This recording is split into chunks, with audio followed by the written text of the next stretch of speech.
Hey, Naina Rao here, producer of NPR's Book of the Day. It's August, and we're taking a little time off. While we do, we're sharing some of our favorite episodes from this past year. Today's episode was first released in early May. We're back with new episodes next week. Hey, it's NPR's Book of the Day. I'm Andrew Limbong. April was Autism Acceptance Month. And yeah, I know it's May now, but I feel like the whole point of these months is for you to think about these issues they're trying to call attention to, the rest of the year. So I want to play for you an excerpt of this piece the folks over at LifeKit produced. It's from reporter Eric Garcia, and he talked to psychologist Devon Price, who wrote this book called Unmasking Autism. And that term, unmasking, is very specific. Apparently, and I just learned this after listening to this interview, masking is the term used for when neurodivergent people hide or suppress certain behaviors to fit in better. And besides being just exhausting, it leads to a whole other string of effects, like eating disorders. It's a conversation that offers a lot to think on, but you can almost feel the relief of it when they get to talking about how it feels to unmask. And if you're into it, you can find the full episode over at NPR's Life Kit feed. All right, give it a listen. This is NPR's Life Kit. I'm Eric Garcia. I'm a reporter and author of the book We're Not Broken, Changing the Autism Conversation. I was diagnosed with autism when I was a child. But at the same time, I grew up in the 1990s when autism was still not largely in the public consciousness. So as a result, I often had to be conscious about how it manifested around others. When I was a student at community college, when I was with a woman I liked, I furiously shook my leg to calm myself. The woman pointed out the behavior and challenged me to go a whole week without shaking my leg. And I did. Little did I know, all of this was what is called masking. So masking is basically taking some kind of attempt or employing some kind of strategy to hide your disability. That's Devon Price, psychologist and author of the book Unmasking Autism. The book is a guide for neurodivergent people to find greater self-acceptance by rethinking how they mask. Devon says masking, when it comes to autism, means camouflaging certain behaviors so you come off as quote-unquote more normal. Faking a smile, faking eye contact by looking in the middle of someone's forehead, because you know that if you show your discomfort with eye contact, people will find you untrustworthy and treat you very differently. Masking means constantly compensating for others around you, hiding your true self.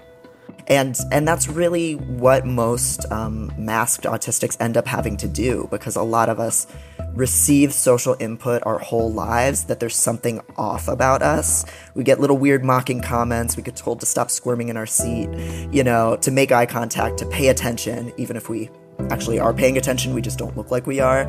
We hear that stuff all our lives. And so we get really indoctrinated into how to fake being neurotypical. Devon says that hypervigilance to every movement your body makes, to imitating social norms, it's exhausting.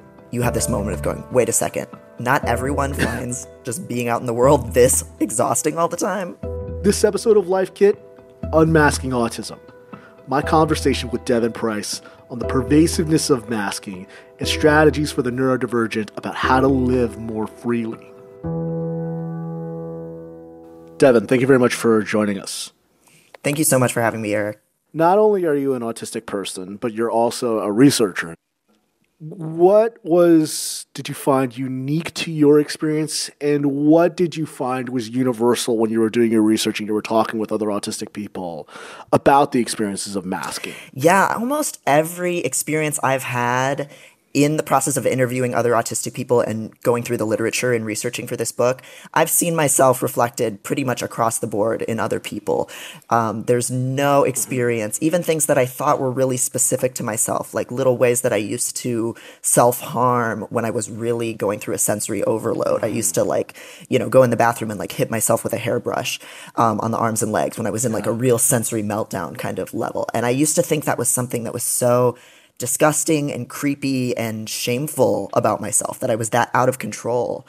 And then I sit down and I interview all these other masked autistic people who, just like me, the face they present to the world is fairly professional, mature, appropriate, all of these really punishing labels we have to box ourselves into.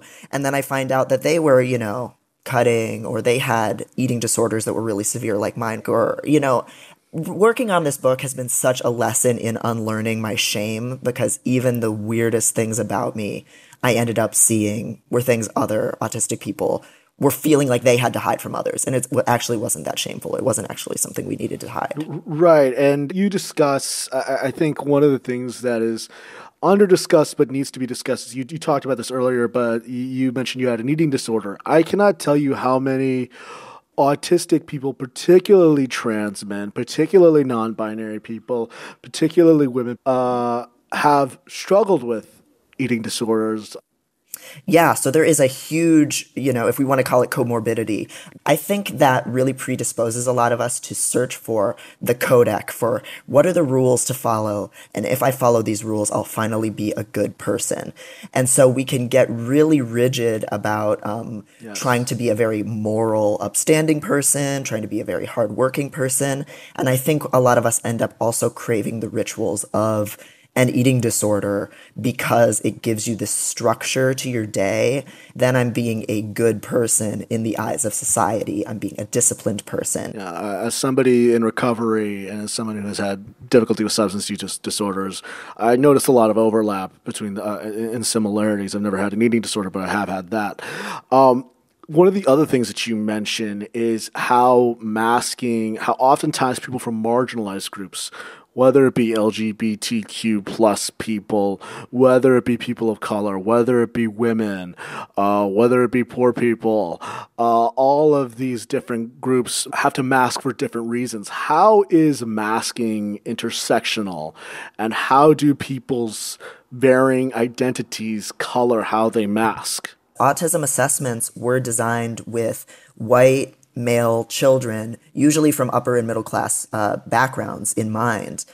And to this day, all of the assessments that we use for diagnosing autism, even in adults, is still based on how to identify it in white cisgender boys, usually very young ones. So what that means is if you're, let's say, a young autistic Black boy, you are far more likely to get diagnosed with something like oppositional defiant disorder. The population that it's the most perilous for has got to be Black autistics. There's one person that I spoke to in the book, Timotheus Gordon. He's the founder of the group Autistics Against Curing Autism, Chicago. I love Timotheus so much. He's so amazing. And he talks about how, hey, if someone like me walks down the street flapping my hands, people might look at me weird. They might treat me in a condescending way, but I'm going to be safe. But if Timotheus is walking down the street stimming, doing self-stimulatory behaviors like that, he might have the cops called on him. He might be incarcerated or shot, so the risk of being seen as disabled as a Black autistic person is so much higher. And so the amount of masking you have to do is just next level compared to even to what I've described having to do myself. Absolutely. And this is something that I've noticed a lot, because society sees your skin color. They don't see your disability often. That's the first thing that they see. You mentioned this concept of a values-based integration process in your book.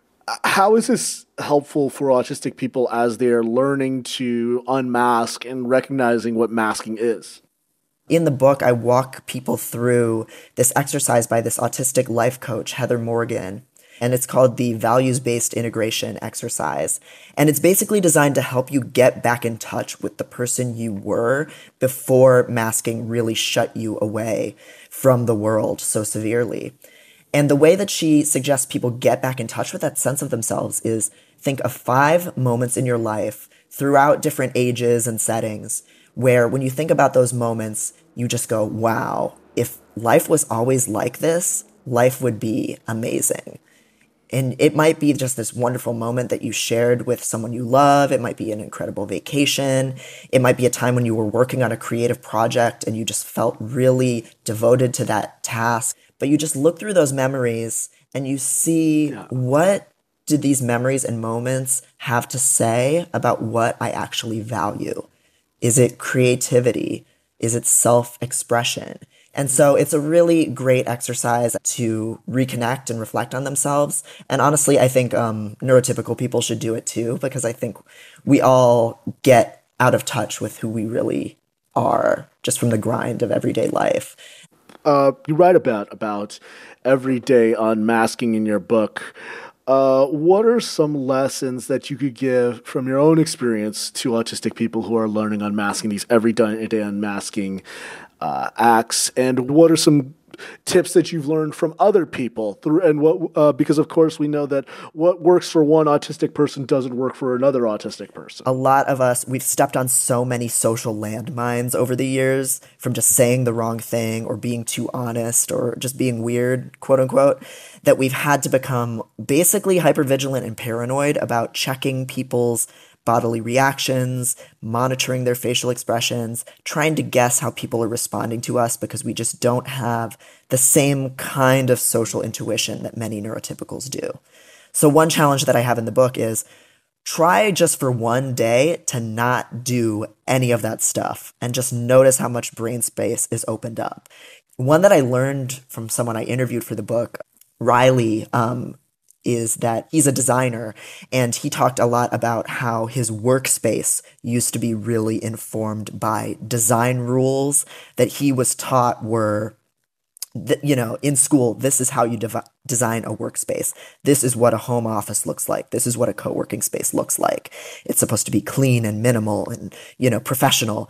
And for him, unmasking was, no, I'm going to keep a bunch of fidget toys all over my desk, and I'm going to have a foam roller under my desk so that I can kind of fidget it with my feet during meetings. And I'm going to have a mess all over the house because then I can find all of my stuff, That really blew my mind, that unmasking can even have to do with your surroundings. Absolutely, and I wholeheartedly agree. And can we just marvel at the miracle that we are two autistic adults, two autistic men from very different backgrounds, but some way somehow we have made a very, I would like to think, engaging conversation. And there are going to be people who are listening to this. That is an incredible thing, and I think it is a testament to what unmasking can do and what we can allow autistic people to do when we allow them to unmask. Yeah, and how incredible is it, and what a sign of the progress we've made in terms of disability justice, that it's you and me having this conversation as peers and as autistic people